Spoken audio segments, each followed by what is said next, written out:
My name is Natalie, and I just turned 32 last month. I was kicked out of my home at 16 and literally built my life from nothing. So the last thing I expected was to see my father standing at my front door after 15 years of silence. But the shock of seeing him again was nothing compared to the words that came out of his mouth next. My father told me to give him my house, the house I worked 80 hours a week to afford. He wanted me to hand it over to my stepsister, Amanda. The family that once abandoned me now wanted everything I had built for myself. Before I tell you this unbelievable story, let me know where you're watching from in the comments. And if you've ever experienced being taken for granted by family, only to rise above it all through your own strength, please hit that subscribe button and give this video a like. What follows is a story of unimaginable entitlement and one woman's fight to protect what's rightfully hers. Let me tell you about my current life and the success I've built. That Sunday morning when my father appeared started like any other. I was enjoying my coffee on the deck overlooking my carefully designed garden. My home is a 3-bedroom craftsman-style house in a quiet residential neighborhood. It's located in an upscale area that was once just a dream for me. The house features white oak hardwood floors, an open kitchen with marble countertops, and a reading nook with bay windows. When I bought it 2 years ago, I carefully selected every detail. This house represents everything I've fought for during the 15 years since that rainy night when I was 16. My real estate company has grown to become one of the most trusted businesses in the area. I started as a receptionist and now employ 8 agents. My honest and dedicated work specializes in first-time buyer assistance. This approach brings me enough clients through referrals alone. Last year, I recorded over $15 million in sales and was named to the local business magazine's Top 40 Entrepreneurs Under 40 list. While material success certainly matters, what's even more important is the stability I've created. This house is my sanctuary. My days begin with a 5-mile run every morning. My companion is Cooper, a golden retriever mix I met 4 years ago at a rescue shelter. Like me, he has a past of being abandoned, and we found each other in that local shelter through what felt like destiny. The family I chose has been equally important. My best friend Sarah, who I've known since 7th grade, has been my rock. She stayed with me when everyone else disappeared. Her family took me in until I graduated high school, and we still maintain our tradition of Wednesday dinners every week. I've built a stable life over the past 16 years. Sunday brunch on the deck, Monday team strategy meetings, Wednesday dinners with Sarah's family, Friday movie nights with friends. This regular rhythm was something I created for myself, the complete opposite of the chaos of my teenage years. I built a good life one brick at a time, each one solid and secure. That's why when the doorbell rang that Sunday morning, I never imagined that my carefully constructed peace was about to be shattered by the ghosts of my past. Now, let me tell you about the shocking reunion that changed everything. The doorbell rang while I was pouring my second cup of coffee. Cooper barked once, but it was more of an announcement than an alarm. I walked to the door barefoot, wearing yoga pants and a college sweatshirt. The moment I opened the door, my coffee mug nearly slipped from my hands.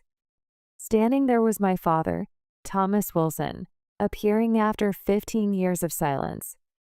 15 years had changed him dramatically. His once black hair was completely white, and his tall frame was slightly hunched. Deep wrinkles surrounded his blue eyes, the same color I see in my mirror every morning. Standing next to him was Amanda. She was no longer that mean teenager, but a woman my age. Her blonde hair was professionally cut and her makeup carefully applied. But stress showed in the tension around her mouth. She still had the same calculating look in her eyes that hadn't changed since childhood. Natalie, my father's voice was more gravelly than I remembered, with anxiety bleeding through when he said my name. I stood frozen, hit by a tsunami of emotions. Shock, anger, sadness, and deep down, the tremor of a childish hope that had never completely died. The hope that maybe my father had finally come to make things right. "What are you doing here?" I managed to say. I didn't move an inch from the doorway. "Could we come in, please?" my father asked, shifting uncomfortably and glancing at the neighbor across the street who was walking their dog. They were clearly watching our exchange with interest. My self-preservation instincts told me to close the door. I needed to protect the life I'd built from the people who had once destroyed my world. But curiosity won out. After 15 years, I wanted to know what had brought them to my doorstep. 10 minutes, I said, stepping back to allow them entry. They stepped into my home, both of them looking around at the hardwood floors, elegant furnishings, and obvious signs of financial comfort. Cooper approached cautiously, so I placed my hand on his head, drawing strength from his solid presence. "Beautiful home," my father commented awkwardly. He stood in my living room like a stranger, which I suppose he was. "Thank you. I worked hard to earn it," I replied, my voice colder than the morning air outside. Amanda spoke for the first time. "You've done well for yourself," she said, with the same resentment that had colored our interactions as teenagers. "Why are you here?" I remained standing, refusing to play the hostess role by offering seats or refreshments. They had lost the right to my hospitality years ago. My father cleared his throat. "We heard about your success. The real estate company, this house, this neighborhood." He hesitated. "And?" I prompted. "We thought we might reconnect," he finished unconvincingly. "After 15 years? Try again." Amanda stepped forward. "I'm going through a divorce." This information wasn't surprising. I had heard rumors about her marriage troubles a few months ago through our only mutual acquaintance. "I'm sorry to hear that," I replied automatically, more out of politeness than genuine sympathy. "It's especially hard on the children," she continued. "Jason is 7 and Emma is 5. I nodded, but I had no idea where this conversation was heading, and I was getting an increasingly bad feeling. "I have to move out of the house," Amanda added. "I'm staying with Dad and Diane now, but it's cramped. The kids are sharing what's really just an office." My father took over. "We're trying to help them get back on their feet. Amanda's ex-husband is inconsistent with child support payments, and she's trying to go back to school to get her degree." The puzzle pieces were starting to come together, but I still couldn't believe where this conversation was going. "What does that have to do with me?" I asked directly. They exchanged glances before my father spoke again. "We know you have this big house. You live alone except for your dog, and Amanda needs a stable place for the children." I stared at them, waiting for a punchline that would never come. "Are you asking me to lend you money?" I finally asked. "Not money," Amanda said quickly. "The house. We thought maybe you could let us live here, or perhaps give it to us. You probably have other properties through your business, right?" I was speechless at the audacity. After 15 years of silence, after being abandoned, they had come asking for my house. The house I had worked 80 hours a week to afford. "Are you telling me to give you my house?" I repeated to make sure I wasn't misunderstanding. "Not exactly give," my father said, looking at least somewhat uncomfortable. "Maybe you could consider moving to a smaller place. You don't need all this space for just yourself, and Amanda has children to consider. Family should help family," Amanda added with breathtaking hypocrisy. A laugh escaped me, sharp and disbelieving. Family? Is that what we are? Blood is blood, my father said quietly. Despite everything. Despite everything? I repeated. You mean despite kicking your 16-year-old daughter out based on lies? Despite never calling once to check if I was safe, if I had food, if I needed anything? Despite missing my graduation, my college degree, every milestone of my adult life? Obvious. My father shifted his weight, his discomfort. We all made mistakes. No, I corrected him. You made choices. I was the child who had to deal with the consequences of your choices. Amanda interrupted. That was a long time ago. You should let go of the past for the sake of the children. The calculated mention of children. These unknown nieces and nephew now being used as emotional leverage ignited a slow-burning anger in me. Let me get this straight, I said, my voice ice cold. You want me to give up the house I worked and earned to people who abandoned me when I was a child, based on an appeal to family loyalty I was never shown? If you put it that way, my father began, but I cut him off. How else should I put it? Please enlighten me. Amanda's polite mask slipped. You are always selfish, Natalie. Always thinking about yourself. Meanwhile, I have 2 children who need stability. Selfish? I repeated in disbelief. Me, who became homeless at 16 after you and your mother took everything from me. Everything I have, I built from nothing. That's ancient history, she dismissed. You're obviously doing fine now. Better than fine. You can easily afford to buy somewhere else. That's not the point, I argued. This is my home, my house. I don't owe you anything. My father tried a different approach. I know things didn't work out between us, but innocent children shouldn't be punished for past mistakes. Something snapped in me at the manipulation. Don't you dare use those children as pawns. If you cared about giving them stability, you would help Amanda create it herself instead of coming to my house begging. We're not begging, Amanda said sharply. I just thought you might want to compensate for how Dad always favored you when we were young. That statement was so far from reality that I actually laughed. Favored me? Are you delusional? He chose you and your mother over me. He kicked me out of the house. That was after you stole from us, she shot back. And there it was. 15 years later, they were still maintaining the lie, still believing I deserved what happened. I didn't steal anything, I said quietly. And both of you know it. Something flickered across Amanda's face, gone too quickly to interpret. But my father looked away, unable to meet my eyes. It doesn't matter now, he mumbled.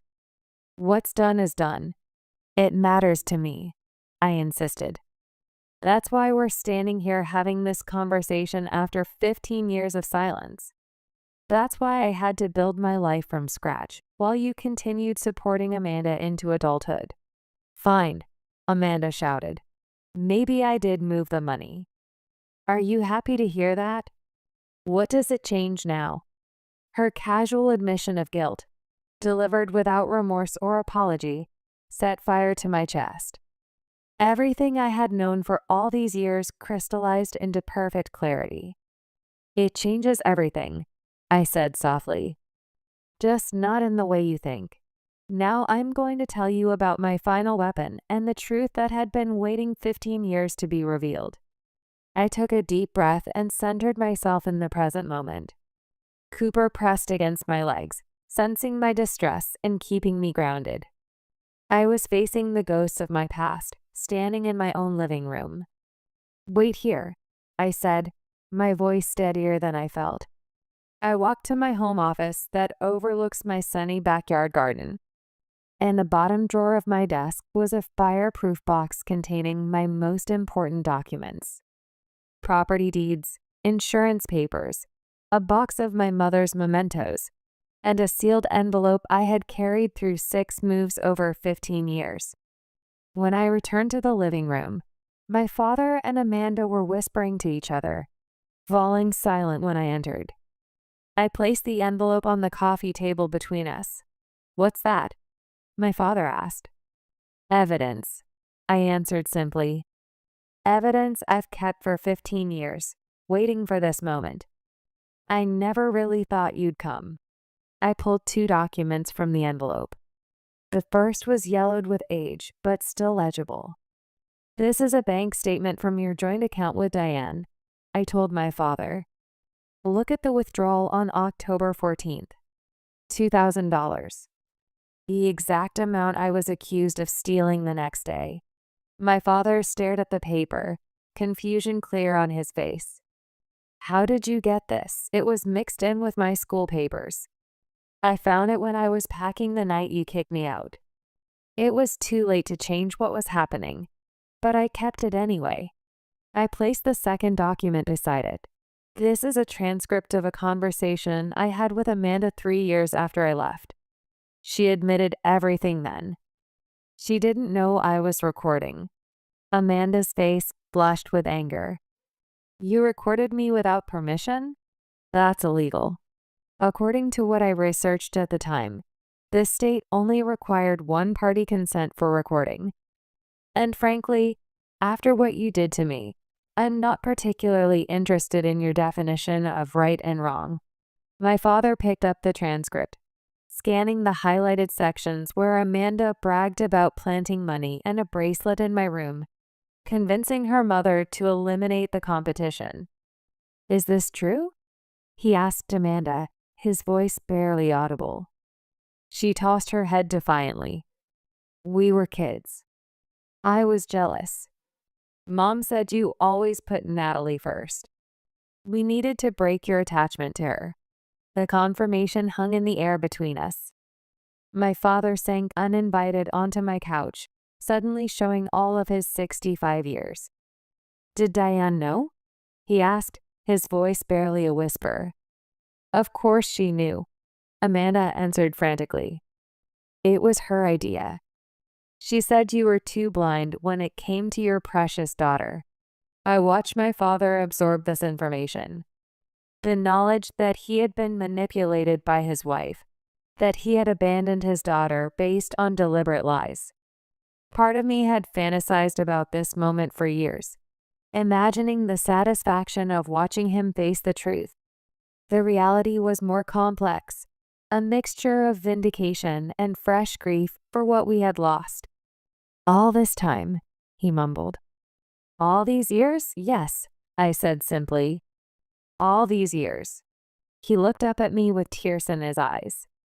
"Natalie, I don't know what to say. I'm so sorry." The apology I had waited 15 years for landed with surprising emptiness. It was a bandage offered for an amputation, too late and too small. "Sorry doesn't rebuild what was destroyed," I said quietly. "Sorry doesn't give me back the years of having a father. We can start over," he suggested, desperation edging his voice. "Now that I know the truth." Amanda interrupted, her tone sharp. "This doesn't change our current situation.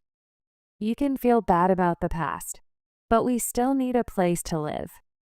Natalie still has this house she doesn't need." Her sense of entitlement, continuing even in the face of her blatant lies, was almost impressive in its audacity. "You still don't understand," I told her. "This house represents everything I built after you and your mother destroyed my life. Every brick, every floorboard was paid for with the sweat and determination of my survival despite what you did to me. It's the physical manifestation of my survival." I turned to my father. "And you," offering apologies as if words could bridge the chasm between us. "Where were you when I was struggling to find a place to live after high school graduation? Where were you when I was working 2 jobs to pay my way through college? Where were you for every birthday, every Christmas, Every moment when I achieved something and had no parent to share it with, my father seemed to physically shrink under my questions. I thought Diane had convinced me that tough love was the only way to reach you, that you would eventually admit what you had done. And when I didn't, when years passed and I maintained my innocence, did you ever once consider that maybe, just maybe, your daughter was telling the truth? He had no answer for that. Amanda tried a different tactic. What happened was terrible, I admitted. We did awful things to you.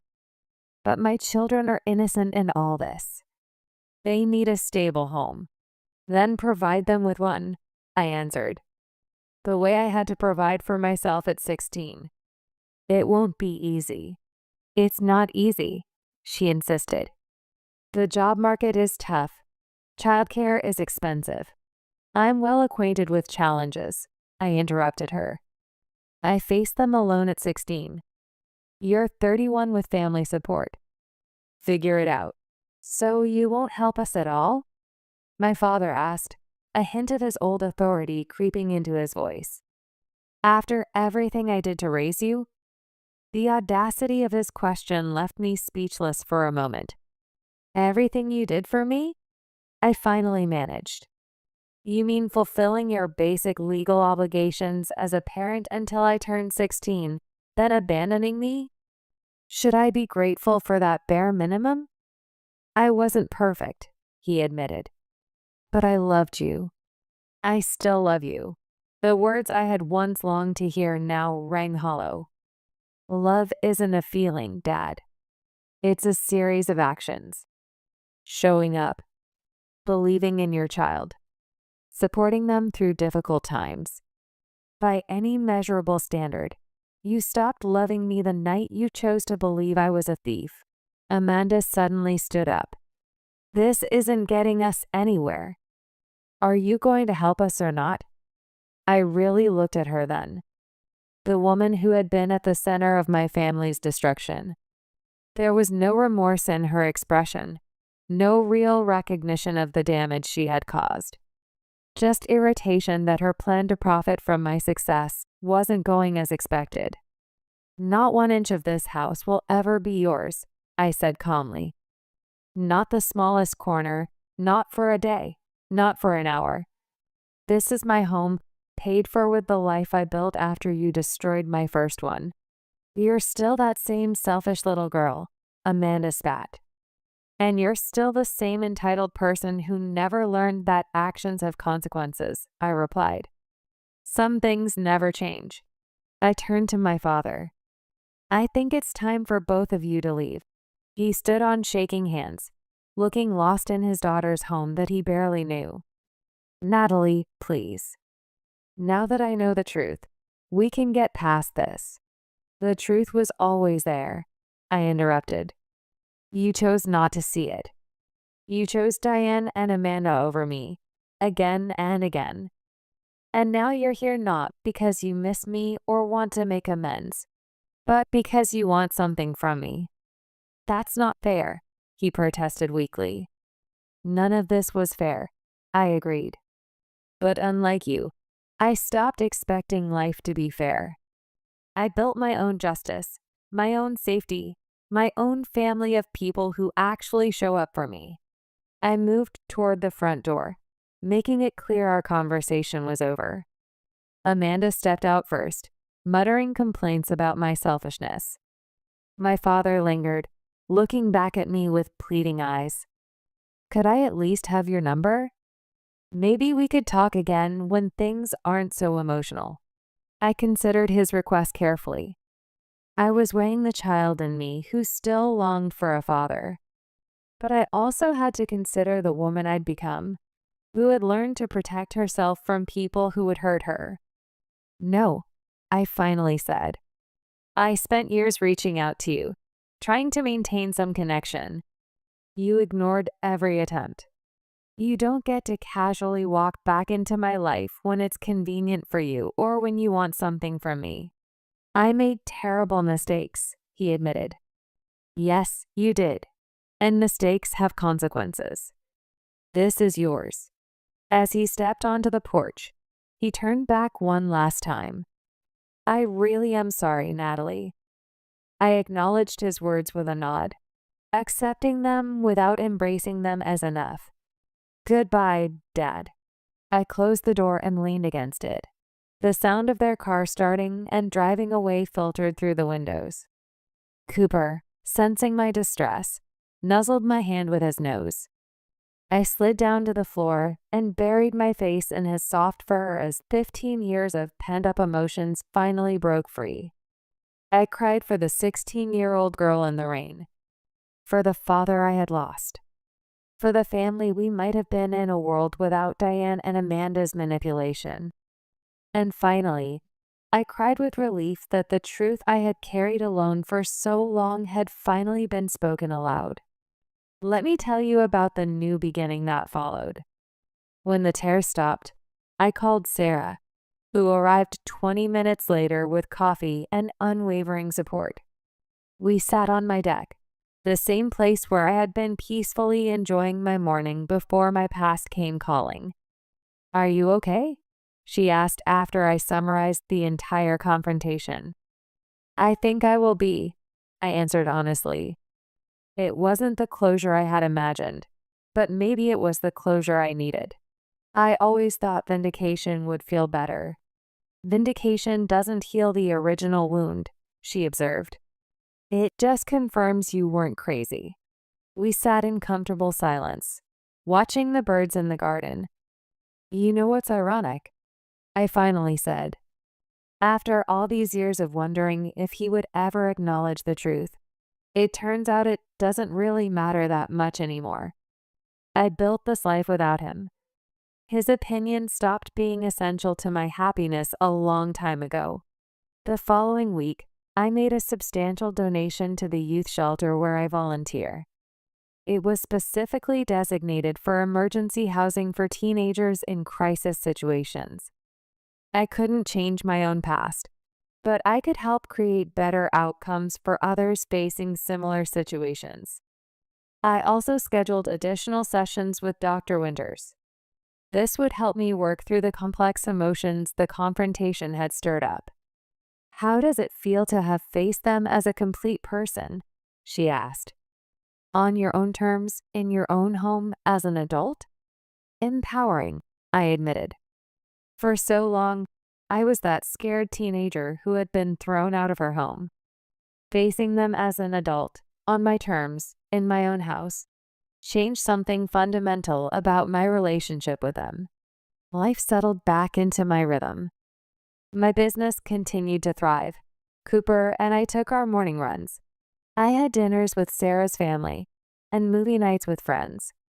Gradually, the confrontation with my father and Amanda took its place as just another event in my history. Significant, but no longer defining.